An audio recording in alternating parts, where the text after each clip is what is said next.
Welcome to IBTV. ముందుగా headlines చూద్దాం. మరోసారి మీడియా ముందుకు వచ్చిన వ్యోమ్ఖా సింగ్, సోఫియా ఖురేషి. జమ్మూ కాశ్మీర్లో నియంత్రణ రేఖ వెంబడి పాక్ కాల్పుల ఉధృతి. కుఫారా, బారాముల్లా, ఉరిపాంచ్, రాజౌరి సెక్టార్లో దాడులు. పాక్ సంయమనం పాటిస్తే ఉద్రిక్తతలు పెంచుకోమని స్పష్టీకరణ. కీలక నిర్ణయాలు తీసుకున్న ఏపీ కేబినెట్. ఏపీ రాజధానిగా అమరావతిని నిర్ధారిస్తూ తీర్మానం. చెరువు మట్టిని రైతులకు ఉచితంగా తరలించేందుకు అనుమతి. వేదికలపై తన పక్కన పవన్ కళ్యాణ్ కూర్చునేలా ఏర్పాట్లు చేయాలని అధికారులకు సూచన.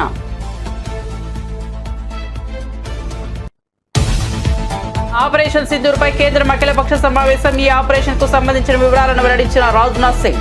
ఆపరేషన్ సింధూర్ కొనసాగుతుందని స్పష్టీకరణ. దేశం కోసం కేంద్రం తీసుకునే చర్యలకు పూర్తి మద్దతు ఉంటుందన్న రాహుల్ గాంధీ.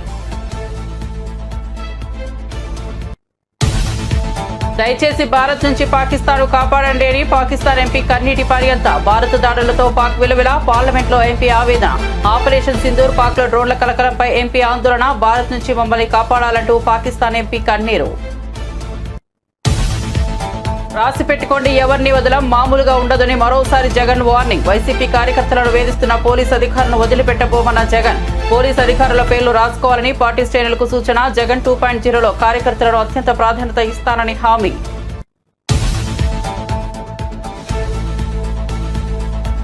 శ్రీ సిటీకి విమానాశ్రయంతో డైరెక్ట్ కనెక్టివిటీ ఇస్తామన్న మంత్రి లోకేష్. ఎల్జీ యూనిట్ నిర్మాణానికి పూర్తి సహాయ సహకారాలు అందిస్తామన్న మంత్రి.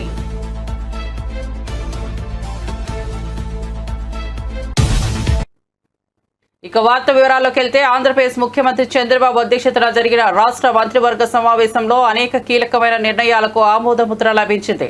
రాష్ట్ర అభివృద్ధి సంక్షేమ కార్యక్రమాలతో పాటు పాలనాపరమైన పలు అంశాలపై కేబినెట్ సుదీర్ఘంగా చర్చించి కీలక తీర్మానాలు చేసింది. రాష్ట్ర మంత్రివర్గం ఆపరేషన్ సింధూర్ విజయవంతం కావడం పట్ల హర్షం వ్యక్తం చేస్తూ ఈ ఆపరేషన్ నిర్వహించిన త్రివిధ దళాలను అభినందిస్తూ ఒక తీర్మానాన్ని ఆమోదించింది. అదేవిధంగా అమరావతిలో పునర్నిర్మాణ పనులను ప్రారంభించినందుకు ప్రధానమంత్రి నరేంద్ర మోదీకి కేబినెట్ ధన్యవాదాలు తెలియజేసింది. 47వ సిఆర్డీఏ సమావేశంలో తీసుకున్న నిర్ణయాలకు మంత్రివర్గం ఆమోదం తెలిపింది. రాజధాని అమరావతి పరిధిలో వివిధ సంస్థలకు భూ కేటాయింపులు చేసేందుకు కూడా కేబినెట్ పచ్చజెండా ఊపింది. మంత్రివర్గం ఆర్మ్డ్ ఫోర్సెస్ ని వారి ధైర్య సాహసాలని అభినందిస్తూ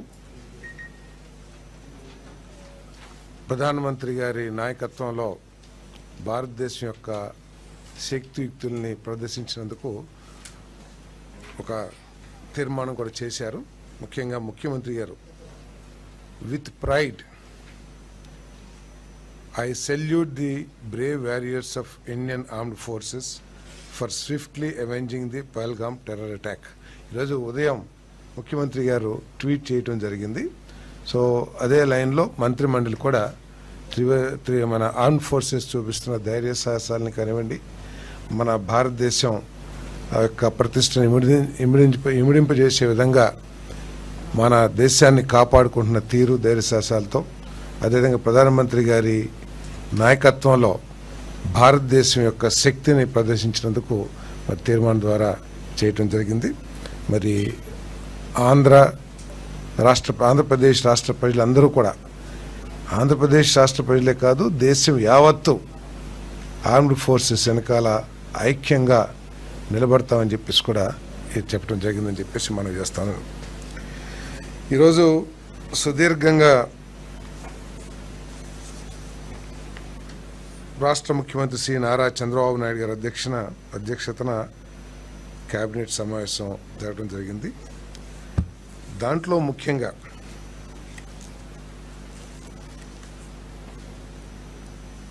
గత 5 సంవత్సరాల్లో ఆంధ్రప్రదేశ్ రాజధాని ఏది అంటే చెప్పలేని ఒక దౌర్భాగ్య పరిస్థితిలో ఉన్న విషయం అందరికీ తెలిసిందే. వాళ్ళ ఇష్టం వచ్చినట్లు 3 రాజధానులు, రకరకాల పేర్లు పెట్టి ఏ రాజధాని కూడా నిజం చేయటానికి కనీస ప్రయత్నం చేయని పరిస్థితులను మనం చూసాం. తెలుగు ప్రజలందరూ కూడా, ఆంధ్రప్రదేశ్ ప్రజలందరూ కూడా మీ రాష్ట్ర రాజధాని ఏది అని ఇతర రాష్ట్రాలు కానీ ఇతర దేశస్తులు కానీ అడిగితే చెప్పుకోలేని దౌర్భాగ్య పరిస్థితి మనందరం కూడా చూసాం.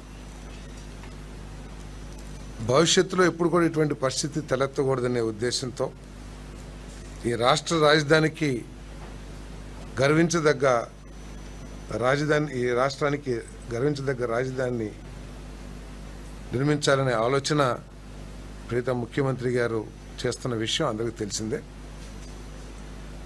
ఒకసారి రాష్ట్ర విభజన చట్టం 2014 చూసినట్టయితే దాంట్లో సెక్షన్ 2, సెక్షన్ 5 ప్రకారం ఏంటంటే నిర్దేశింపబడిన కాలపరిమితి వరకు హైదరాబాద్ ఉమ్మడి రాష్ట్ర రాజధానిగా ఉంటుంది. నిర్దేశింపబడిన సమయం తర్వాత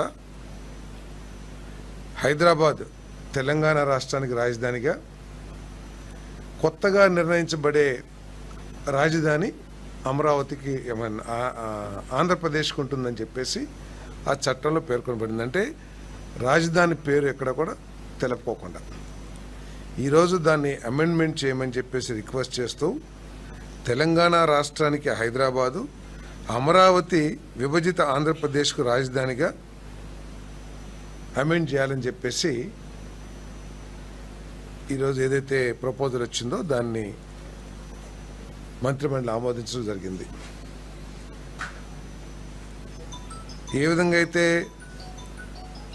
గ్రేటర్ హైదరాబాద్ తెలంగాణకి రాజధానిగా ఉంటుందో, అమరావతి అంటే అమరావతిలో మిగతా ఏపీసీఆర్డీఏ చట్టంలో ఉన్న ప్రాంతాలన్నీ కూడా కలిపి అమరావతి.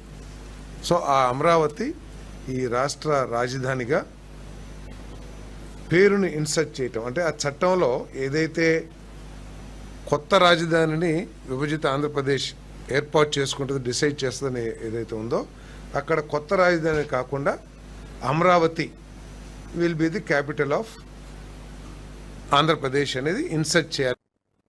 అంతర్జాతీయ స్థాయి గృహోపకరణాల తయారీ సంస్థ ఎల్జీ ఎలక్ట్రానిక్స్ సిటీ యూనిట్ కు మంత్రి నారా లోకేష్ భూమి పూజ చేశారు. ఈ సందర్భంగా మంత్రి లోకేష్ మాట్లాడుతూ ఎల్జీ యూనిట్ నిర్మాణానికి పూర్తి సహాయ సహకారాలు అందిస్తామన్నారు. ఇక్కడ అనుబంధ యూనిట్లతో పాటు ఎల్జీ సిటీ నిర్మించాలని కోరారు. రాబోయే 4 ఏళ్లలో శ్రీ సిటీకి తిరుపతి అంతర్జాతీయ విమానాశ్రయంతో డైరెక్ట్ కనెక్టివిటీ కల్పిస్తామని తెలిపారు. పరస్పర విశ్వాసం, ఉమ్మడి శ్రేయస్సు, ప్రపంచాన్ని అనుసంధానించే సమిష్టి లక్ష్యంతో కూడిన ఈ భాగస్వామ్యాన్ని కొనసాగిద్దామని ఎల్జీ సంస్థ ప్రతినిధులతో మంత్రి అన్నారు. ఒక ప్రతిష్టాత్మకమైన యూనిట్ ఏర్పాటుకు ఆంధ్రప్రదేశ్ ను ఎంచుకున్న ఎల్జీ ఎలక్ట్రానిక్స్ కు ధన్యవాదాలు తెలియజేశారు. ఎల్జీ ఫ్యాక్టరీ ప్రతి యువ ఇంజనీర్, ప్రతి ఆశావాహ సాంకేతిక నిపుణుడు, ప్రతి వ్యవస్థాపకుడి కలల కర్మాగారంగా మారబోతోందని ఈ సందర్భంగా మంత్రి లోకేష్ పేర్కొన్నారు.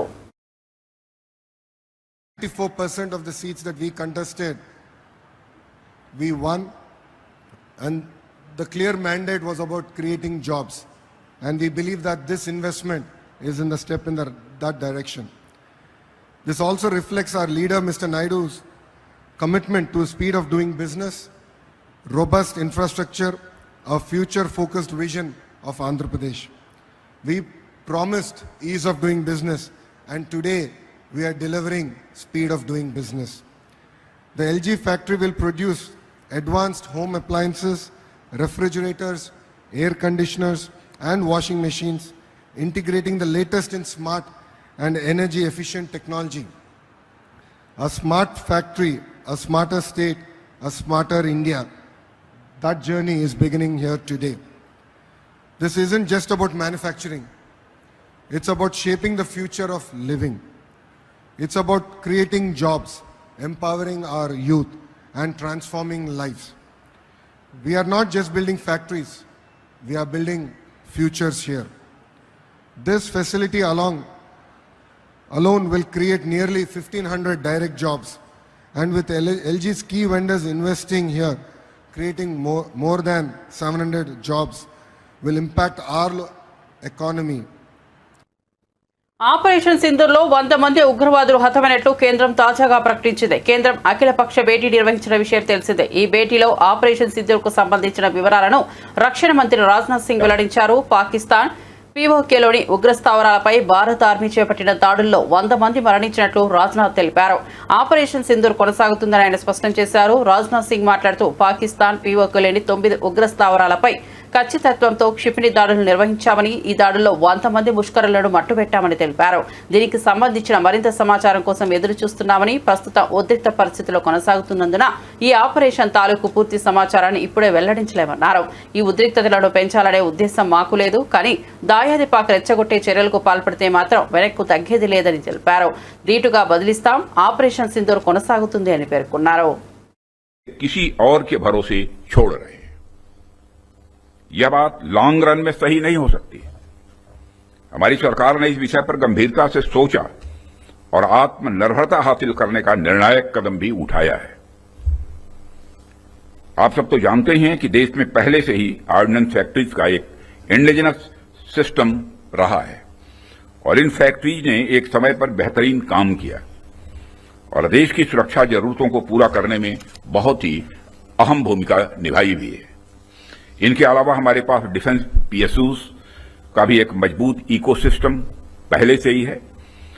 हमारी सरकार ने डिफेंस प्रोडक्शन में क्वालिटी और क्वांटिटी दोनों पर समान रूप से बल दिया है.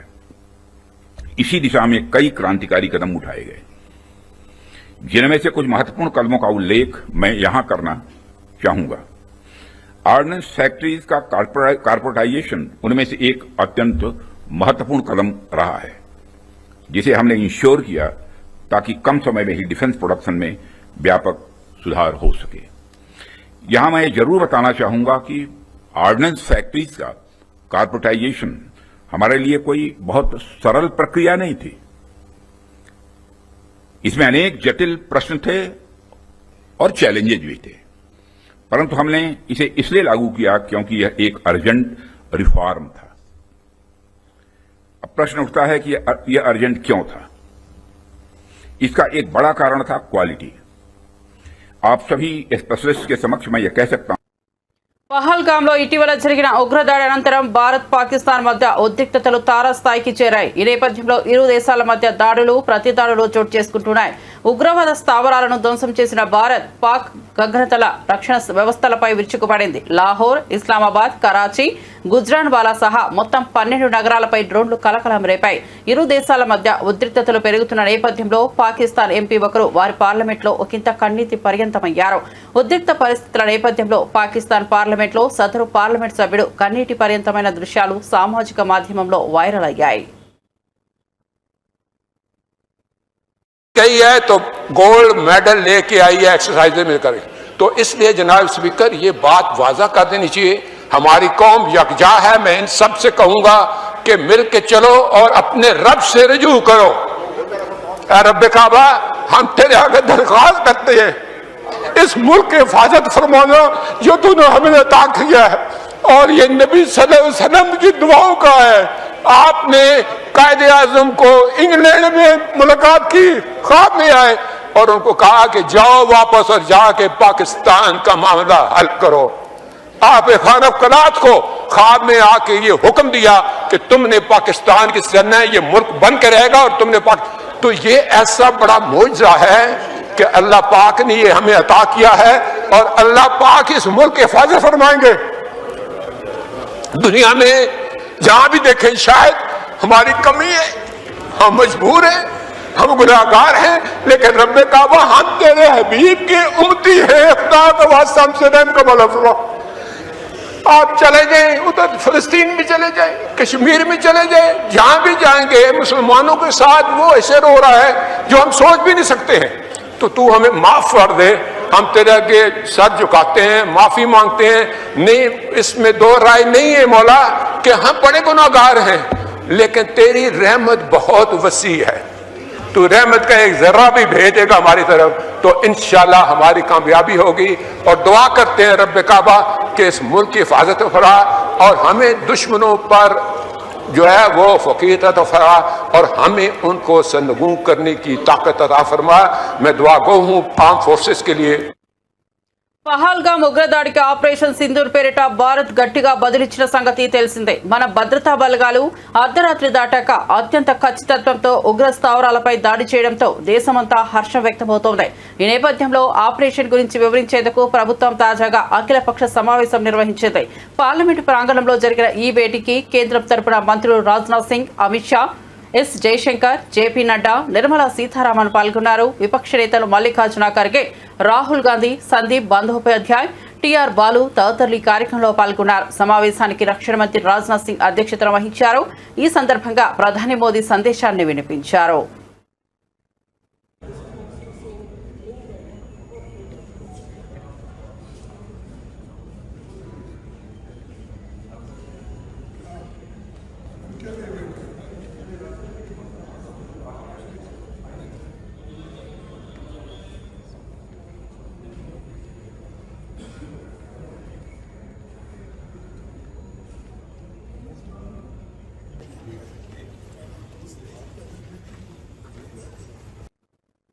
భారత్ పాకిస్తాన్ మధ్య నెలకొన్న ఉద్రిక్త పరిస్థితుల నేపథ్యంలో హైదరాబాద్లోని శంషాబాద్ విమానాశ్రయంలో భద్రతను కట్టుదిట్టం చేశారు.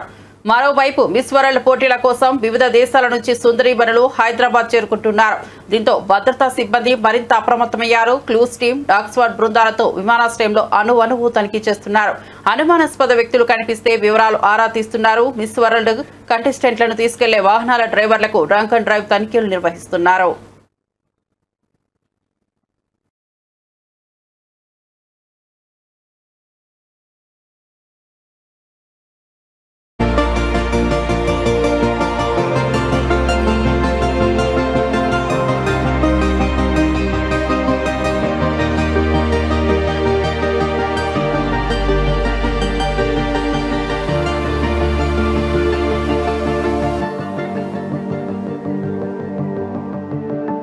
భారత సైనిక స్థావరాలపై పాకిస్తాన్ డ్రోన్లు క్షిపణులతో విచక్షణ రహితంగా దాడి చేసినట్లు వింగ్ కమాండర్ ఓంకార్ సింగ్ వెల్లడించారు. ఈ దాడుల్లో 16 మంది భారత పౌరులు మృతి చెందగా వారిలో 3 మహిళలు, 5 చిన్నారులు ఉన్నట్లు తెలిపారు. ఈ ఉదయం భారత్ పాక్ ఎయిర్ డిఫెన్స్ వ్యవస్థలపై ప్రతి దాడి చేపట్టిందని తెలిపారు. ముఖ్యంగా లాహోర్లోని పాక్ వాయు రక్షణ వ్యవస్థ ధ్వంసమైందని వింగ్ కమాండర్ పేర్కొన్నారు. పాక్ దాడి పూర్తిగా అవివేకమైనదనిగా అభివర్ణిస్తూ అమాయకుల ప్రాణాలు తీసిన ఈ చర్యకు భారత ప్రతిస్పందన తగినదే అవుతుందని స్పష్టం చేశారు. किया गया था कि पाकिस्तानी सैन्य ठिकानों को निशाना नहीं बनाया गया. साथ ही दोहराया गया कि भारत में किसी भी सैन्य लक्ष्य पर हमले का उचित जवाब दिया जाएगा. 7 से 8 मई 2025 की रात को पाकिस्तान ने उत्तरी और पश्चिमी भारत में स्थित कई सैन्य ठिकानों को जैसे कि अवंतीपुरा, श्रीनगर, जम्मू, पठानकोट, अमृतसर, कपूरथला, जालंधर, लुधियाना, आदमपुर, भटिंडा, चंडीगढ़, नाल, फलौदी, उत्तरलाई और भुज पर ड्रोन और मिसाइलों से हमला करने का प्रयास किया. इन हमलों को इंटीग्रेटेड काउंटर यूएस ग्रिड और वायु रक्षा प्रणालियों द्वारा निष्क्रिय कर दिया गया. इन हमलों का मलबा कई स्थानों से बरामद हुआ जो कि पाकिस्तानी हमलों का प्रमाण है.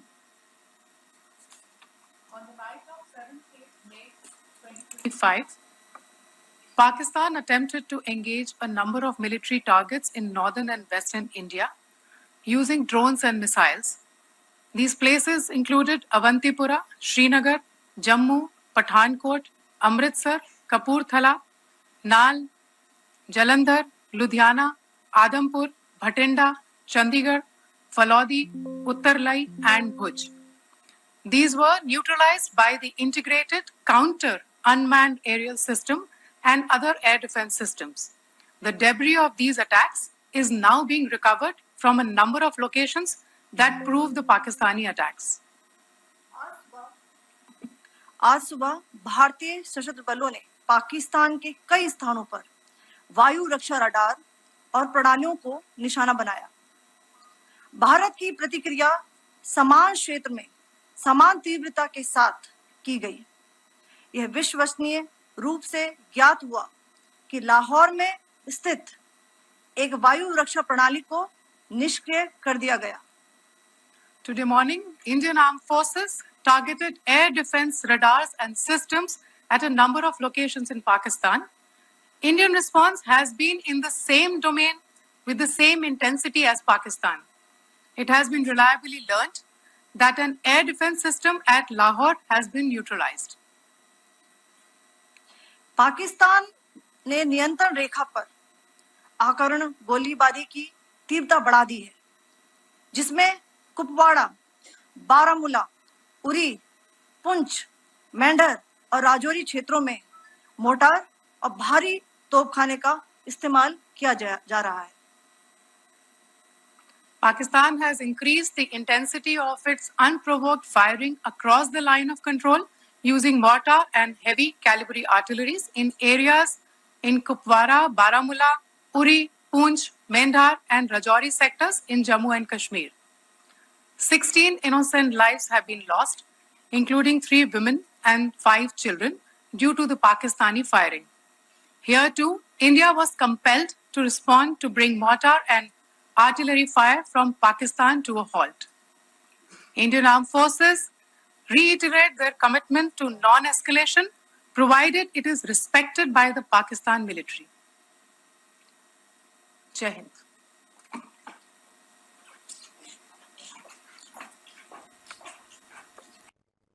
ఢిల్లీ విమానాశ్రయం నుంచి బయలుదేరాల్సిన 90కు పైగా విమానాలను భారత ప్రభుత్వం తాత్కాలికంగా రద్దు చేసింది. భారత్ పాకిస్తాన్ మధ్య కొనసాగుతున్న ఉద్రిక్త పరిస్థితుల మధ్య భద్రతా దృష్ట్యా ఈ నిర్ణయం తీసుకున్నట్లు అధికారులు తెలిపారు. ఆపరేషన్ సింధూర్ నేపథ్యంలో భారత సైన్యం అప్రమత్తంగా ఉండగా ఎయిర్ ట్రాఫిక్ నియంత్రణలో జాగ్రత్తలు తీసుకుంటున్నారు. ఢిల్లీ ఎయిర్పోర్ట్ నుంచి దేశవాళీ అంతర్జాతీయ రూట్లకు వెళ్లాల్సిన అనేక విమానాలు షెడ్యూల్ తాత్కాలికంగా నిలిపివేయబడింది.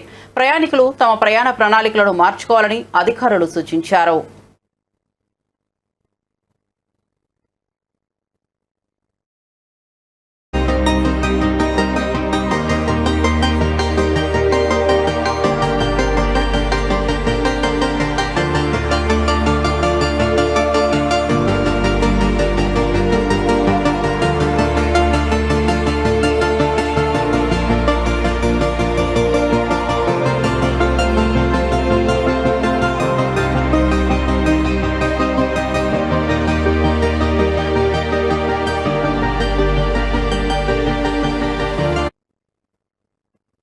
వైఎస్ఆర్సీపీ కార్యకర్తల కష్టాలు తాను స్వయంగా గమనిస్తున్నానని పార్టీ అధ్యక్షుడు వైఎస్ జగన్ అన్నారు. జగన్ 2.0లో కార్యకర్తలకే ప్రాధాన్యత ఉంటుందని తెలిపారు. మీపై అణచివేతలకు పాల్పడుతున్న పోలీసులు అధికారుల పేర్లు రాసి పెట్టుకోండి, మళ్లీ మనం అధికారంలోకి వచ్చాక వారి సినిమా వేరే లెవెల్లో ఉంటుందని హెచ్చరించారు. అన్నమయ్య, చిత్తూరు, శ్రీ సత్యసాయి జిల్లాల ప్రజాప్రతినిధులతో సమావేశమై కార్యకర్తలకు ధైర్యం చెప్పారు. కార్యకర్తల పట్ల అన్యాయం చేసిన అధికారులపై చర్యలు తప్పవని స్పష్టం చేశారు. నిజంగా ఈరోజు రాష్ట్రంలో ఉన్న పరిస్థితులు ఎలా ఉన్నాయి అన్నది బహుశా నాకన్నా కూడా మీకే బాగా తెలుసు. రాష్ట్రంలో ఈరోజు విలువలు లేని, విశ్వసనీయత లేని, ప్రజాస్వామ్యాన్ని ఖూనీ చేస్తూ ఉన్న పరిస్థితుల మధ్య రాజకీయాలు జరుగుతూ ఉన్నాయి. ఇలాంటి చెడిపోయిన ఈ రాజకీయ వ్యవస్థలో తులసి ముక్కల్లా ఎంపీటీసీలమైన, జెడ్పీటీసీలమైన, కౌన్సిలర్లమైన అయ్యా చంద్రబాబు మమ్మల్ని చూసి నేర్చుకో రాజకీయాలు ఎలా చేయాలి అని చెప్పి తెగువ చూపించి రాజకీయాలకు అర్థం చెప్పి గట్టిగా నిలబడిన మీ అందరికీ కూడా మీ జగన్ హ్యాట్స్ ఆఫ్ చెప్తూ సెల్యూట్ చేస్తా ఉన్నా. కారణం ఏమిటంటే రాజకీయాలలో ఉన్నప్పుడు విలువలు ఉండాలి. రాజకీయాల్లో ఉన్నప్పుడు విశ్వసనీయత అన్న పదానికి అర్థం తెలిసి ఉండాలి.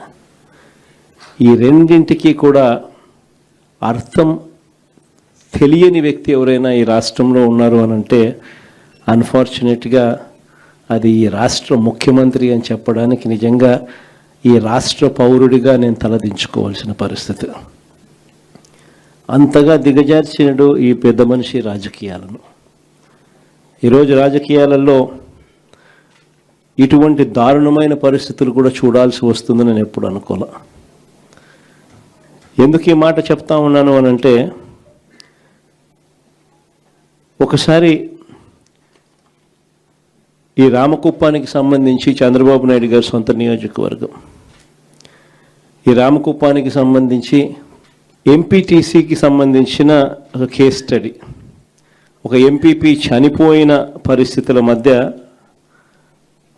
ఎన్నికలు జరుగుతూ ఉన్నాయి.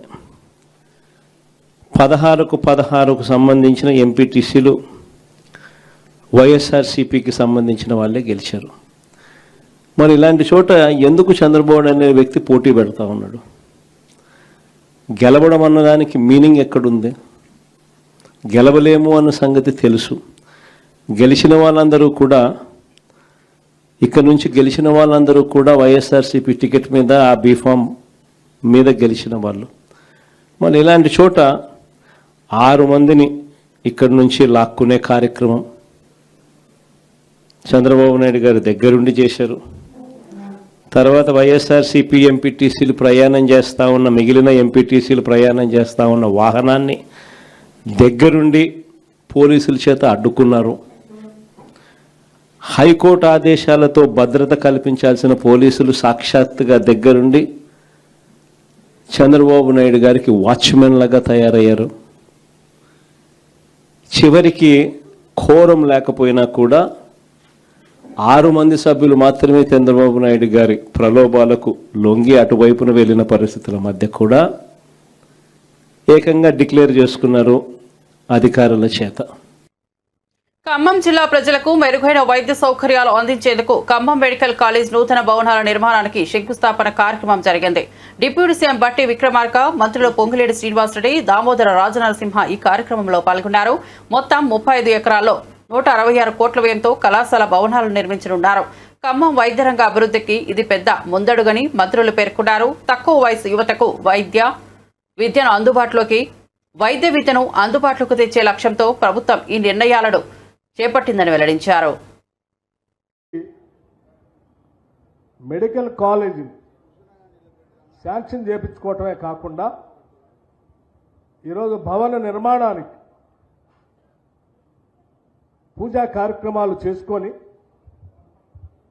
ముందుకు పోయేటువంటి ఈరోజు తప్పనిసరిగా ఈ జిల్లాలో ఉన్నటువంటి ప్రజానికానికి పెద్ద ఎత్తున ఉపయోగపడేటువంటి కార్యక్రమం ఉంది. ఒక ప్రభుత్వ మెడికల్ కాలేజ్ వస్తే దానికి అనుబంధంగా ఉచితంగా వైద్య సేవలు అందించేటువంటి అన్ని మల్టీ స్పెషాలిటీ హాస్పిటల్స్ వైద్యాలు కూడా అందుబాటులోకి వస్తాయి.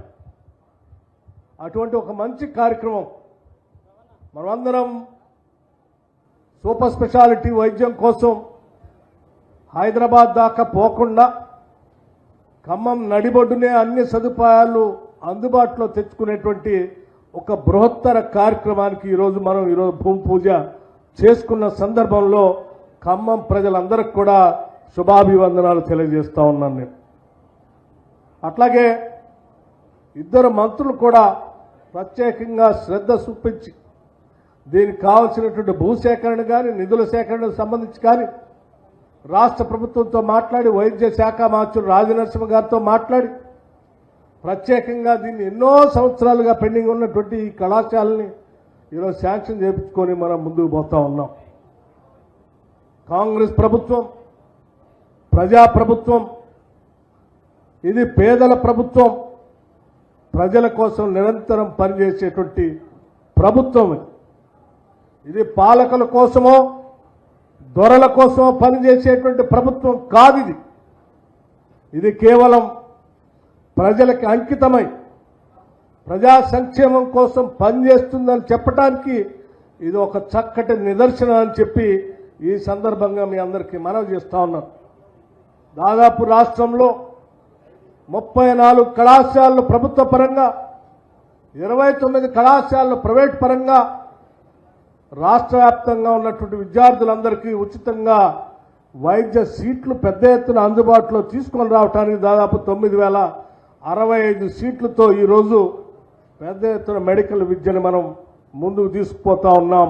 దామోదర రాజనరసింహ గారి నాయకత్వంలో వారు వచ్చిన తర్వాత అదనంగా 8 కొత్త కళాశాలలు, మెడికల్ కళాశాలను శాంక్షన్ చేసుకోవటమే కాకుండా వాటన్నిటికి కూడా బిల్డింగులు, సొంతంగా భవనాలు నిర్మించుకోవడానికి కావాల్సిన విధంగా శాంక్షన్ చేపించుకొని ఒక ప్రత్యేక దృష్టి పెట్టి ఈ వైద్య శాఖ మీద వారు ముందుకు తీసుకొని పోతా ఉన్నారు. ఈ ప్రభుత్వం వైద్యం, విద్య మీద ప్రత్యేక దృష్టి సారించి ప్రత్యేక రాష్ట్రం ఏర్పడిన తర్వాత 10 సంవత్సరాల్లో ఎప్పుడూ పెట్టనంత ఖర్చుని ఈ ఒక్క సంవత్సరం. మరిన్ని అప్డేట్స్ కోసం చూస్తూనే ఉండండి IBTV.